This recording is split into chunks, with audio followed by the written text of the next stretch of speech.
I stood in my empty kitchen on Thanksgiving morning, staring at the untouched turkey I'd prepared for 17 people who never came.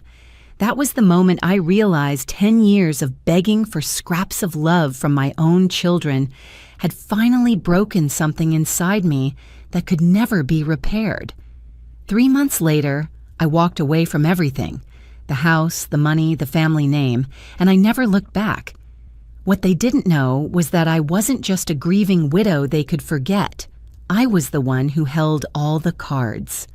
My name is Florence. I'm 72 years old now, and I'm here to tell you a story about what happens when you mistake someone's kindness for weakness and their silence for acceptance.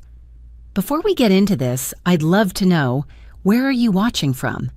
Drop your city or state in the comments. I always wonder who's listening to these stories of mine. Now, let me take you back to where it all began. 38 years ago, I married the love of my life, Richard. We built everything together. A beautiful home in a quiet neighborhood in Connecticut, 3 children who we raised with every ounce of love we had, and a life that felt like it was pulled straight from the pages of a storybook. Richard worked in commercial real estate development, and I was a school librarian for 30 years. We weren't extraordinarily wealthy, but we were comfortable, stable, and happy. Richard was my best friend. Every morning he'd kiss my forehead before I even opened my eyes. Every evening we'd sit on our back porch with sweet tea in the summer or hot cocoa in the winter, talking about everything and nothing. When our kids were young, our house was the gathering place. Birthday parties, holiday dinners, Sunday barbecues. Our home was always filled with laughter and love. Our 3 children, Lauren, Michael, and Jennifer, they were our whole world. Lauren was our firstborn, strong-willed and ambitious. Michael was our middle child, quieter but thoughtful. Jennifer was our baby, always the one who needed us most, or so I thought. We paid for their college educations without them taking on a penny of debt. We helped with down payments on their first homes. We babysat our grandchildren every week. We celebrated every milestone with them. Graduations, promotions, first steps, first words. We were a close family, or at least I thought we were. Richard and I had this tradition. Every Sunday we'd have dinner with at least one of the kids' families. It rotated, but someone was always there. Our dining room table had been custom made to seat 12 because we wanted everyone to fit comfortably. Richard would joke that our house had a revolving door because someone was always coming or going. I loved it. I loved the chaos, the noise, the feeling of being needed and wanted. Then came March 14th, 12 years ago, the day that changed everything. Richard had been feeling off for a few weeks, tired, some chest discomfort he kept brushing off as indigestion. I begged him to see a doctor, but you know how stubborn men can be. He kept saying he was fine, that he'd go next week, next month, until one morning he collapsed in our bedroom while getting dressed for work. The paramedics worked on him for 40 minutes. I watched them do chest compressions, shock his heart, try everything. But my Richard was gone. Massive heart attack. He was 68 years old. The funeral was beautiful in a terrible sort of way. All 3 of our children were there with their families. The church was packed with over 300 people. Everyone said such lovely things about Richard. What a good man he was. What a devoted husband and father. How he'd help this person with business advice or that person with a loan they never had to repay. I stood there in my black dress, numb, trying to hold myself together for the sake of our children and grandchildren. My grandson, Tommy, who was 6 at the time, held my hand during the service. He whispered, "Grandma, is Grandpa really not coming back?" I couldn't answer him. I just squeezed his hand tighter and tried not to fall apart. At the reception afterward, our house was full of people. Everyone brought food, shared memories, offered condolences. I moved through it all like I was underwater, hearing voices but not really processing words. My children handled the logistics. Michael greeted people at the door, Lauren organized the food, Jennifer made sure everyone had what they needed. I was grateful they were taking care of things because I felt like I was barely functioning. That night, after everyone left and it was just me and the kids, we sat in the living room where Richard and I had spent thousands of evenings together. Lauren made tea. Michael built a fire even though it wasn't that cold. I think he just needed something to do with his hands. Jennifer sat next to me on the couch, her head on my shoulder like when she was little. "We're going to get through this together, Mom," Lauren said. "We're family. We'll take care of each other." I believed her. God help me, I believed every word. In those first few weeks after Richard died, our kids were attentive. They called every day, sometimes twice a day. They stopped by with groceries and casseroles. They helped me sort through Richard's things, his clothes, his tools in the garage, his office filled with 30 years of papers and memories. Lauren even stayed at the house for a week to keep me company. Michael mowed the lawn every Saturday like Richard used to. Jennifer called me every morning just to make sure I'd gotten out of bed. I thought, this is what family does. We support each other through the darkness. We'll get through this together. But then something shifted. It started small. The daily phone calls became every few days, then weekly, then sporadic. The visits became shorter, less frequent. I understood. They had their own lives, their own families, their own responsibilities. I didn't want to be a burden. I tried to give them space to live their lives while quietly drowning in my grief, alone in that big, empty house. That first Thanksgiving, without Richard, I assumed I'd spend it with one of the kids like we always had. We'd rotated holidays between their homes for years, but we'd always been together. Always. Lauren called me 2 weeks before Thanksgiving. "Mom, we're doing something small this year, just Brad's family. You understand, right? It's been such a difficult time for everyone." I felt a small pang in my chest, but I swallowed it down. "Of course, sweetheart, I understand." I called Michael. He was having Thanksgiving with his wife's family upstate. "Sorry, Mom. Maybe Christmas." Jennifer was going to her in-laws in Boston, so I spent that first Thanksgiving without Richard completely alone.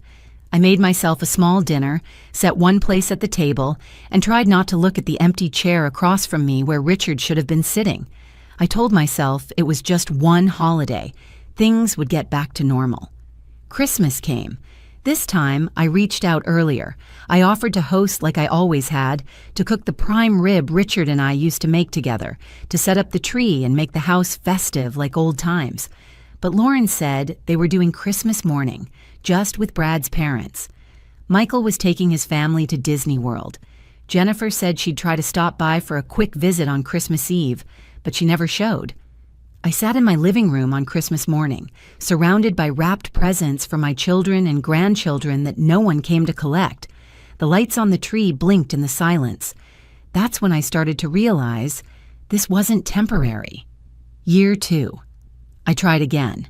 I called well in advance, offered to travel to them instead, suggested we could do a small dinner at a restaurant if hosting was too much. There was always a reason, always an excuse. They were busy. Plans changed. Maybe next time. I remember Michael's birthday that year. I drove 2 hours to his house with a homemade chocolate cake, his favorite that I'd been making since he was 5 years old. I'd called ahead to make sure he'd be home. When I arrived, the house was full of cars. Through the window, I could see balloons, people laughing, my grandchildren running around. I knocked on the door with my cake, excited to surprise him. Michael answered, and his face fell. "Mom, what are you doing here?" "It's your birthday, sweetheart. I brought your cake." He glanced back into the house nervously. "Mom, this is really just a small thing with Sarah's family. It's not a good time." I stood there on his doorstep, holding that cake I'd spent all morning baking, and he didn't even invite me in. I left the cake on his porch and drove home crying. So hard I had to pull over twice. By year 3, I stopped being invited to my grandchildren's birthday parties. I'd find out about them later through photos posted on Facebook. There I'd see my entire family, my children, their spouses, my 8 grandchildren, even Richard's sister and her family, all together, celebrating, smiling, without me. I tried talking to Lauren about it once. I drove to her house unannounced. I was that desperate. She answered the door in her workout clothes, clearly about to leave for the gym. "Mom, what's wrong? Did something happen?" "I just wanted to talk. Can I come in for a minute?" She hesitated, checked her watch. "I have a class in 30 minutes. Can it wait, or can we talk on the phone later?" "Lauren, I never see you anymore. I never see any of you. I don't understand what happened. Did I do something wrong?" She got defensive immediately. "Mom, you're being dramatic. We're all just so busy. You know how it is with kids and work and everything. We'll make time soon, I promise." "You said that 6 months ago, and 6 months before that." "Well, maybe if you weren't so negative all the time, we'd want to visit more. You're always making us feel guilty." That cut deep. I wasn't trying to make anyone feel guilty. I was just trying to exist in my children's lives. But I apologized anyway. I actually apologized for wanting to see my own daughter, but soon never came. I kept trying, though. God help me, I kept trying. Every holiday, every birthday, every special occasion, I'd cook, I'd call, I'd wait. I'd prepare full holiday meals just in case someone decided to surprise me with a visit. I'd sit by the phone on Sunday afternoons thinking maybe this would be the week one of them called just to chat. Year 4, I broke my wrist slipping on ice in my driveway. I called Lauren from the emergency room. She said she'd try to come by later to check on me. She never did. I managed alone. Grocery shopping one-handed, struggling to button my own shirts, sleeping sitting up because I couldn't get comfortable. Not one of my children came to help their 70-year-old mother with a broken wrist. Year 5, my granddaughter Emma got accepted to Yale, my alma mater. I found out on Facebook. I sent her a card with a check for $500 and a heartfelt letter about my own time at Yale, offering to share stories and advice. She sent a text, "Thanks, Grandma." I never heard another word about it. I didn't even know she'd started college until I saw move-in day photos online. Year 6, I found a lump in my breast. I was terrified. I had to go through the mammogram, the biopsy, the agonizing wait for results completely alone. It turned out to be benign, thank God, but I'll never forget sitting in that doctor's office waiting to find out if I had cancer, with no one to hold my hand, no one to call afterward. My children didn't even know it. Happened. Do you know what it feels like to set a table for your family and eat alone? To buy Christmas presents that stay wrapped in your closet because there's no one to give them to? To hear about your own granddaughter's high school graduation through a neighbor who saw it announced in the local paper? I started having conversations with Richard's photograph. I'd tell him about my day, ask him what I should do, apologize for not being able to keep our family together. Sometimes I'd sit in his closet where a few of his shirts still hung, breathing in the fading scent of his cologne, pretending he was still there. I was dying inside that house, slowly, quietly, and no one noticed or cared. Year 4, year 5, year 6. The pattern didn't change. If anything, it got worse. The phone calls became obligatory check-ins on my birthday and Mother's Day. Quick, awkward conversations where I could hear the relief in their voices when they could finally hang up. The visits stopped entirely. I tried to understand. I really did. Maybe my grief was too much for them. Maybe I reminded them too painfully of their father. Maybe they needed to distance themselves to heal. I made every excuse for them in my mind, convinced myself that I needed to be patient, that family is family, and they'd come around eventually. But 10 years of holidays alone, 10 years of phone calls that went unreturned, 10 years of being forgotten, dismissed, erased from the family I had given everything to build.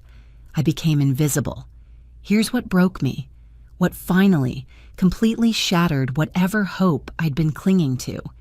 Year 10, Thanksgiving. I knew better by then, I really did, but something in me just couldn't let go. I thought, it's been a decade since Richard died. Maybe enough time has passed. Maybe they're ready to be a family again. So I did something I swore I'd never do. I called each of my children and begged, not asked, begged. I told them how lonely I was, how much I missed them, how much it would mean to me to have just one holiday, just one, where I wasn't alone. I told them I'd cook everything, that they didn't have to bring anything or do anything except show up. I told them I needed them. Lauren said she'd think about it. Michael said he'd try. Jennifer said it sounded nice and she'd let me know. I took that as a yes. I spent 3 days preparing that Thanksgiving dinner. Turkey, stuffing, mashed potatoes, green bean casserole, cranberry sauce, 3 kinds of pie, all their favorites. I set the table for 17 people. I bought a new tablecloth, fresh flowers, nice napkins. I wanted everything to be perfect, to remind them of how it used to be, to show them what they'd been missing. I waited. The turkey came out of the oven at 2 o'clock, golden and perfect. 2:30 came, 3 o'clock, 4 o'clock. I called Lauren, straight to voicemail. I called Michael. No answer. Jennifer wasn't picking up either. 5 o'clock. The food was getting cold. I reheated everything. 6 o'clock, 7 o'clock. By 8 o'clock that night, I was sitting at that table, alone, staring at 17 empty chairs and enough food to feed my entire family that never came. Not one of them came. Not one of them even called to say they weren't coming. I sat there until midnight, and something inside me died. Not the quick death like Richard's heart attack. This was slower, colder. It was the death of hope, the death of denial, the death of the woman who believed her children loved her. That night, I made a decision. I was done begging. I was done waiting. I was done being erased. If they wanted to act like I didn't exist, then I'd make it real. You see, there was something my children didn't know, something Richard and I had never told them because we didn't want them to view us differently or treat us like a bank account. Richard's commercial real estate business had been far more successful than anyone realized. We lived modestly. We didn't believe in flashy displays of wealth. We wanted our children to learn the value of hard work, to build their own lives, to not depend on us financially. But we had money, significant money, investments, properties, accounts they knew nothing about. The house they grew up in, it was paid off decades ago and had tripled in value. Richard's life insurance policy, substantial. His retirement accounts and investments, even more substantial. And here's the thing, I had been managing all of it since Richard died. I'd been making sure the properties stayed profitable. The investments grew. The money was handled wisely. I'd also been quietly helping my children more than they realized. Michael's daughter's private school tuition that he couldn't quite afford. I'd been paying half of it through an anonymous scholarship. Jennifer's husband's business that needed capital to expand. I'd been one of his silent investors. Lauren's mortgage payment when she lost her job 2 years ago. I'd covered 3 months of it through a check she thought came from her father's old company. They had no idea, and they never asked where I got the money to help them. They just took it and moved on with their lives, still not having time for a phone call or a visit. The Monday after that devastating Thanksgiving, I walked into my lawyer's office. Gerald had been Richard's attorney and friend for 30 years. "Gerald, I need to make some changes," I said calmly. "Big changes." Over the next 3 months, I systematically dismantled the life I'd built in Connecticut. I sold the family home, the house where I'd raised my children, where Richard and I had spent 38 years together. I sold it for $2.3 million to a lovely young couple expecting their first child. I hoped they'd fill it with more love than it had held in the last decade. I liquidated investments, closed joint accounts, transferred everything into my name alone. I paid off the money I'd secretly loaned to my children's ventures and closed those arrangements. I stopped the tuition payments, stopped the financial support I'd been providing without their knowledge. I cut every single financial thread that tied me to them. Then I called each of them one final time. "Lauren, it's Mom. I'm calling to let you know I'm selling the house and moving. I don't know where yet, but I need a fresh start. If there's anything you want from the house, your old room, family photos, any keepsakes, you have 2 weeks to come get them. Otherwise, they'll go to charity or the new owners. Goodbye, sweetheart." The same message to Michael and Jennifer. Brief, polite, final. You know what? Not one of them came to get anything. Not one of them asked where I was going or if I was okay or if I needed help with the move. Lauren sent a text. "Okay, Mom. Good luck with everything." Michael didn't respond at all. Jennifer sent a crying emoji and "miss you." That told me everything I needed to know. I packed up that house myself. 38 years of memories sorted into boxes. I donated most of it: furniture, dishes, linens, all the things that had filled our home. I kept only what fit in my car: some clothes, a few photo albums, Richard's wedding ring, and one quilt my mother had made. Everything else, the china we'd used for every holiday, the furniture we'd picked out together, the kids' old toys I'd saved in the attic, I let go. The hardest part was Richard's woodworking shop in the garage. He'd built cribs for all the grandchildren in there, picture frames, a beautiful hope chest for Jennifer's wedding. I stood in that shop for an hour, running my hands over his tools, smelling the sawdust, crying until I had nothing left. Then I donated it all to a vocational school. At least someone would use those tools to create something. By March, almost exactly 11 years after Richard died, I was gone. I took my money, bought a small but beautiful condo in Charleston, South Carolina, where no one knew me and I could start fresh. I picked Charleston because Richard and I had honeymooned there. I wanted to be somewhere that held good memories, where I could build new ones without the weight of all that rejection. I changed my phone number. I didn't leave a forwarding address. I opened new bank accounts, set up a new life, and I disappeared. The first morning I woke up in Charleston, I sat on my balcony with coffee and watched the sun rise over the harbor. I didn't check my phone hoping for a call. I didn't plan my day around being available in case someone needed me. I didn't feel that constant ache of waiting for people who weren't coming. For the first time in 11 years, I felt free. I wasn't waiting for phone calls that wouldn't come. I wasn't cooking for people who wouldn't show up. I wasn't torturing myself with hope that my children would suddenly remember I existed. I made new friends. I joined a book club. I volunteered at a local animal shelter. I took an art class and discovered I actually loved painting. I traveled.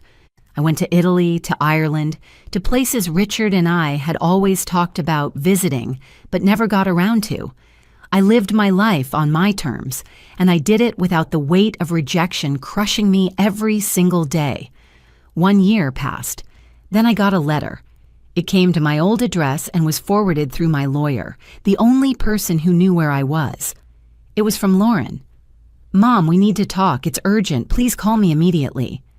I didn't call. 3 days later, another letter. Then an email to my old email address that I rarely checked anymore. Then Gerald called. "Florence, your daughter has been trying to reach me. She seems quite distressed. She's asking about Richard's estate, about your assets, about the house sale. I told her I couldn't discuss your private matters without your permission. She became quite insistent." "What does she want, Gerald?" "I believe they've discovered the extent of your late husband's wealth, and they're realizing that you've moved on without them." Now, if you're enjoying this story and want to hear more like it, please hit that subscribe button. It helps me keep sharing these real-life experiences with all of you. Here's what I found out through Gerald over the following weeks. My children had apparently gotten together and decided it was time to start thinking about Mom's finances and making sure she was taken care of in her old age. Translation: they'd decided it was time to figure out what they stood to inherit. They'd gone to the old house and found a new family living there. They'd tried to access accounts with my old bank and discovered everything had been closed or transferred. They'd reached out to Richard's former business partners and learned that I'd sold his final properties and investments. They'd pieced together that there had been a lot more money than they'd ever imagined, and that I'd taken it all and vanished. Michael showed up at Gerald's office demanding to know where I was. Lauren hired a private investigator to try to find me. Jennifer sent me a long email about how worried they all were, how they loved me, how they needed to make sure I wasn't being taken advantage of by scammers or making poor decisions in my grief. My grief. After 11 years, after 10 years of holidays alone, after a decade of being forgotten, now they were worried about my grief. Gerald asked me what I wanted to do. "Forward them my new email address," I said. "Let's see what they really want." The emails came flooding in, all three of them suddenly so concerned, so loving, so desperate to reconnect. "Mom, we've been trying to reach you. Why did you leave without telling us where you were going? We've been so worried." Lauren, "Mom, this is crazy. You can't just disappear like this. We're your family. We need to know you're safe. Call me, please." Michael, "Mom, I miss you so much. Can we please talk? I don't understand why you left. Come home. Let's work this out." Jennifer, "I sat with those emails for a week before I responded. I wanted to be clear-headed, not emotional. I wanted to say exactly what needed to be said, nothing more and nothing less. Finally, I wrote one email and sent it to all three of them. Dear Lauren, Michael, and Jennifer, thank you for your concern about my well-being. I want to assure you that I am safe, healthy, and happier than I've been in over a decade. I left Connecticut and chose not to share my whereabouts because I needed to start a life where I wasn't waiting for children who clearly had no time for their mother. I spent 10 years trying to be part of your lives, cooking meals no one came to eat, buying presents no one came to collect, making phone calls no one returned. I watched my grandchildren grow up through Facebook photos because I wasn't invited to be there in person.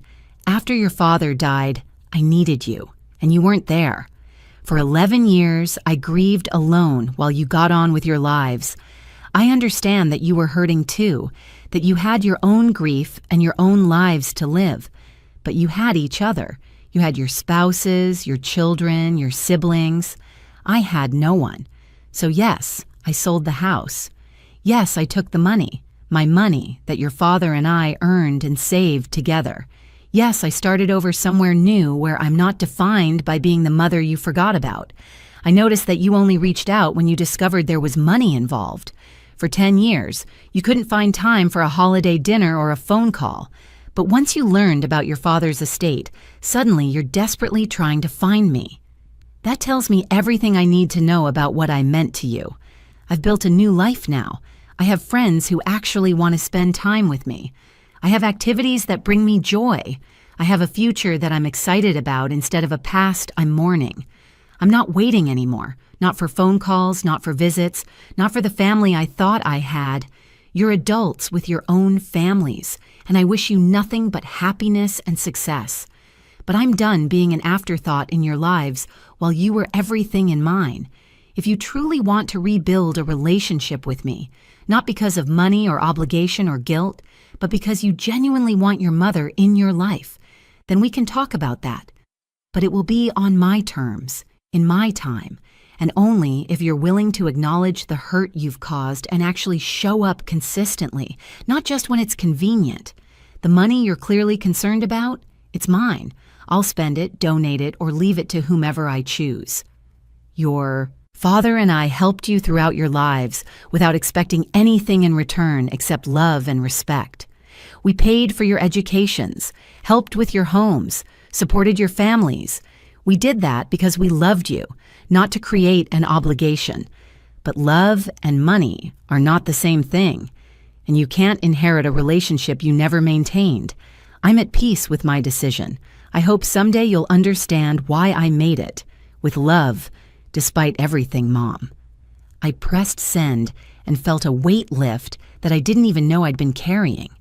The responses came fast and furious. Lauren was angry. How dare I accuse them of only caring about money? Michael was defensive. They'd been busy, they'd been dealing with their own issues. I was being unfair and dramatic. Jennifer was manipulative. She couldn't believe I'd abandoned my own grandchildren like this. Didn't I want to know them? But here's what none of them said. You're right. We're sorry. We should have been there. Gerald handled all of the legal inquiries. They had no claim to Richard's estate. It had all been left to me as his wife, and I had every right to manage it as I saw fit. They hired a lawyer who sent some threatening letters about elder financial abuse and undue influence. But those fell apart quickly when Gerald provided documentation showing that I was of sound mind, managing my own affairs competently, and had been the one handling all of the finances since Richard died. The truth was, they couldn't claim I was being taken advantage of when I was the one who had been making sound financial decisions for over a decade. The money wasn't gone. It was simply no longer accessible to them. After 6 months of legal posturing and angry emails, things finally went quiet. I heard through Gerald that they'd given up trying to locate me or contest anything. They'd moved on, probably convinced themselves that I was the villain in this story, that I was a bitter old woman who'd cut them off unfairly. And you know what? I was okay with that. Let them tell themselves whatever story they needed to tell. I knew the truth. I'm 72 years old now. It's been 18 months since I left Connecticut, and I haven't regretted it once, not one single moment. I wake up in my sunny condo overlooking the harbor, have coffee on my balcony, and spend my days however I choose. I have dinner with friends who actually show up. I babysit for my neighbor's grandchildren because she works late and trusts me, something my own children never let me do with my grandchildren. I've donated a significant portion of Richard's estate to causes we both believed in: literacy programs, children's hospitals, scholarships for first-generation college students. The house where I raised my children? The money from that sale went to build a community center in a low-income neighborhood. Richard would have loved that. I set up trust funds for my grandchildren, for their education, to be accessed when they turn 25.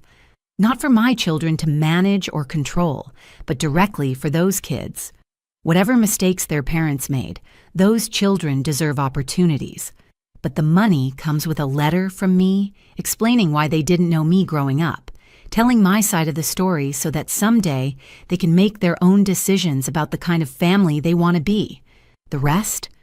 I'm spending it on me. On travel, on experiences, on living the life Richard and I dreamed about but never got to share. I'm building the kind of old age where I'm not dependent on children who proved they couldn't be depended on. Last month, on what would have been Richard's 80th birthday, I got one more email.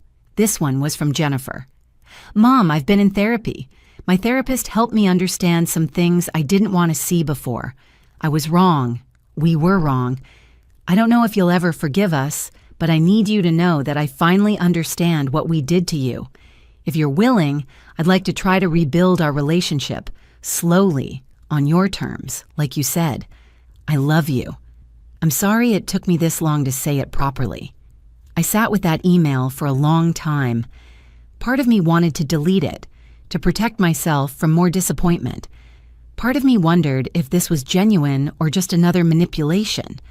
But a small part of me, the part that will always be a mother, no matter how much I've been hurt, wanted to believe that maybe, just maybe, one of my children had finally grown enough to see what they'd done. I haven't responded yet. Maybe I will, maybe I won't. The point is, I get to decide. I'm not desperate anymore. I'm not waiting anymore. I'm not begging anymore. I reclaimed my life, my money, my dignity, and my future. And if they want to be part of it now, they'll have to earn it the same way anyone else would, through genuine care, consistent effort, and respect. That's my story. A decade of being invisible, followed by the choice to disappear on my own terms. And you know what? Sometimes the best justice is simply refusing to stay in a place where you're not valued. I'm Florence. I'm 72 years old, and for the first time in 11 years, I'm finally free.